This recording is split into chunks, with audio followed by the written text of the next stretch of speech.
भगवान श्री कृष्ण के एक बड़े प्रेमी भक्त हुए जिनका नाम श्री प्रेमनिधि जी महाराज था।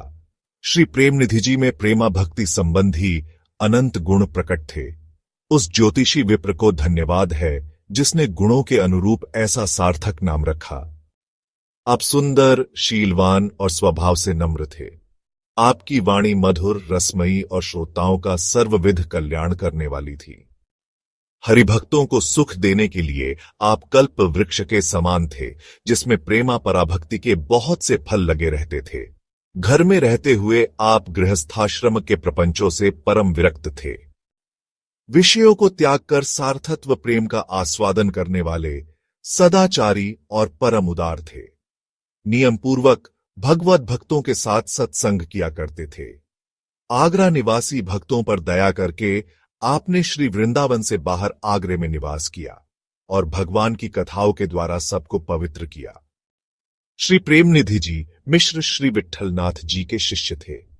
आप महान प्रेमी संत थे और आगरे में रहते थे। आप बड़े सुंदर भाव से श्री श्याम बिहारी जी की सेवा पूजा किया करते थे।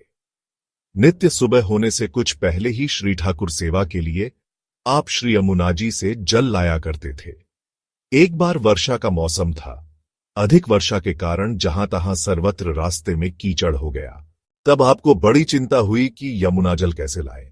आपने अपने मन में विचारा कि यदि अंधेरे में जल लेने जाऊं तो कीचड़ में फंसने का भय है, और यदि प्रकाश होने पर जाऊं तो आने जाने वाले लोगों से छू जाऊंगा। यह भी ठीक नहीं होगा।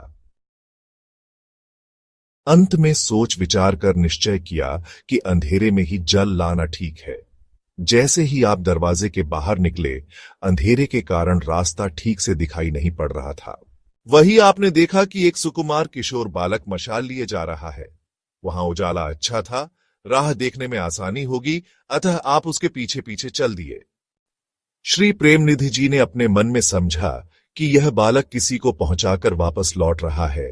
कुछ देर के बाद अपने घर की ओर मुड़कर चला जाएगा। पर अच्छा है, कुछ देर तो प्रकाश मिलेगा। जितनी देर मिलेगा उतनी देर सही। इस प्रकार आप सोचते रहे, परंतु वह बालक कहीं न मुड़कर यमुना मां के किनारे तक आया। इनके मन में बड़ा आश्चर्य हुआ और उस मशालची लड़के में ही मन को लगाए हुए आपने यमुना जी में स्नान किया, परंतु इनकी बुद्धि को उसके रूप ने अपनी ओर खींच लिया था। स्नान के बाद जल से भरा घड़ा जैसे ही आपने अपने सिर पर रखा, उसी क्षण पहले की तरह वह बालक फिर आ गया और आप उसके पीछे पीछे चले। जैसे ही आप अपने घर के द्वार पर पहुंचे, वह मशालधारी लड़का गायब हो गया। वह बालक कहाँ गया? कौन था? उसे पुनः देखने के लिए आप आतुर हो गए। उसके सुंदर रूप में इनका मन अटक गया था। जैसे तैसे मन को संभालकर श्री भगवान की सेवा के लिए जैसे ही श्री प्रेमनिधि जी ने पट खोले तो आश्चर्य से देखते ही रह गए। क्या देखा कि भगवान के श्री विग्रह पर हाथों से तेल टपक रहा था और भगवान के चरणों पर कीचड़ लगा हुआ है। आप समझ गए कि वह किशोर और कोई नहीं, हमारे श्याम बिहारी सरकार स्वयं ही थे। आपके नेत्रों से आंसुओं की धारा बह निकली।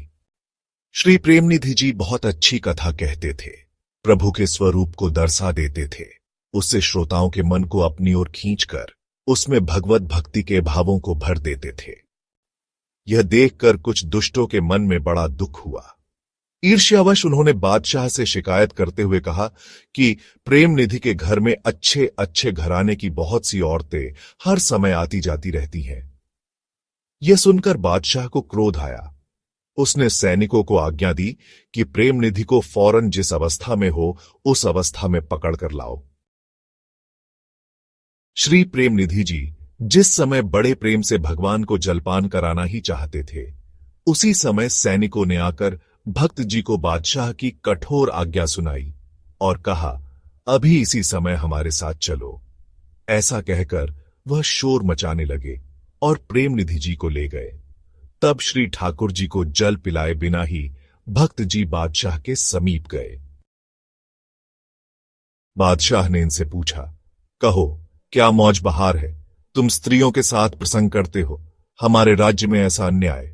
यह सुनकर श्री प्रेमनिधि जी ने कहा, मैं संसारी विषयों की बात न कहकर भगवान श्री कृष्ण की ही कथाओं का वर्णन करता हूं। जिन स्त्रियों और पुरुषों को कथा अच्छी लगती है वे स्व इच्छा से आकर कथा में बैठते हैं। जो किसी कथा रूपी तीर्थ में श्रोताओं को डांटे, फटकारे या निकाले अथवा उनको बुरी निगाह से देखे तो उसे बड़ा भारी दोष लगता है। यह सुनकर बादशाह ने कहा, यह बात तो तुमने ठीक कही, परंतु तुम्हारे मोहल्ले के लोगों ने ही आकर तुम्हारे संबंध में मुझसे जो कुछ कहा है उसके अनुसार तुम्हारा चाल चलन, रहन सहन कुछ और ही है। यह कहकर बादशाह ने सैनिकों से कहा, तब तक इन्हें हवालात में बंद कर दो, अच्छी तरह जांच पड़ताल के बाद मैं फैसला करूंगा। आज्ञा पाकर सिपाहियों ने भक्त जी को कैदखाने में डाल दिया। भक्तवर श्री प्रेमनिधि जी को कैदखाने में बंद करवाकर बादशाह उस रात जब सोया तो श्री बिहारी जी ने बादशाह के इष्ट मोहम्मद साहब का भेष बनाकर स्वप्न में बादशाह से कहा, मुझे बहुत जोर की प्यास लगी है। बादशाह ने कहा, आप खाने में जाकर पानी पी लीजिए। यह सुनकर प्रभु बहुत रुष्ट हुए, बोले, वहां कोई प्रेमी भक्त है जो मुझे पानी पिलाए? जब बादशाह ने कुछ उत्तर नहीं दिया तब भगवान जोर से उसे डांटते हुए बोले, अरे मूर्ख, तूने मेरी बात नहीं सुनी। बादशाह डर के बोला, जिसे आप आज्ञा दे वही भाग्यशाली पानी पिलाएगा। पुनः प्रभु ने कहा, उसे तो तूने कैदखाने में बंद कर रखा है। यह सुनकर बादशाह घबराया, उसके मन में श्री प्रेमनिधि जी के प्रति सद्भाव भर गया और वह नींद से जाग गया। उसी समय बादशाह ने दास दासियों को आज्ञा दी कि शीघ्र ही श्री प्रेमनिधि जी को कैदखाने से छुड़ाकर लाओ। यह सुनकर सब दास दासियां दौड़े और श्री प्रेमनिधि जी को लेकर आए। श्री प्रेमनिधि जी को देखते ही बादशाह इनके चरणों में गिर पड़ा और रोते हुए बोला, साहब प्यासे है, आप अभी ही जाकर उन्हें पानी पिलाइए। वे किसी दूसरे के हाथ से नहीं पीते हैं, आप पर बहुत ही प्रसन्न है। ठाकुर जी की सेवा के लिए आप मुझसे देश गांव तथा इच्छानुसार धन ले लीजिए। सर्वदा अपने प्यारे प्रभु की सेवा में लगे रहिए। अब आपको कभी कोई कष्ट मैं न दूंगा। भक्त जी ने कहा, मैं सदा अपने प्रभु में मन लगाए रहता हूं। भक्तों का धन श्री भगवान ही है। धन पाकर बहुत से लोग नष्ट भ्रष्ट हो गए हैं, अतः मैं कुछ भी न लूंगा। बादशाह ने मशालचियों के साथ उसी समय श्री प्रेमनिधि जी को घर भेज दिया। श्री प्रेमनिधि जी ने घर आकर स्नान किया और श्री श्याम बिहारी जी को जल पिलाकर उन्हें प्रसन्न किया तथा स्वयं भी कृपा का अनुभव करके प्रसन्न हुए। भक्त वत्सल भगवान की जय। जय श्री राधे। जो भी इन भक्तिमय कहानियों को सुनेगा और प्रचार करेगा वह निश्चित रूप से धर्म का कार्य करेगा, अपने जीवन में शांति और सौभाग्य पाएगा और भगवान के चरणों के समीप स्थान प्राप्त करेगा। हमारे YouTube चैनल पर आइए और भक्तमाल की दिव्य कथाएं सुनिए। स्वयं श्री कृष्ण और राधा रानी इन पवित्र कथाओं के मुख्य श्रोता हैं। भक्ति से जुड़ें, हरि नाम गुनगाएं। अगर आपको ये कथा अच्छी लगी तो कृपया वीडियो को लाइक करें, चैनल को सब्सक्राइब करें और बेल आइकन दबाएं ताकि हर नई कथा का आनंद सबसे पहले आप ले सकें। जय श्री कृष्णा, जय श्री राधे।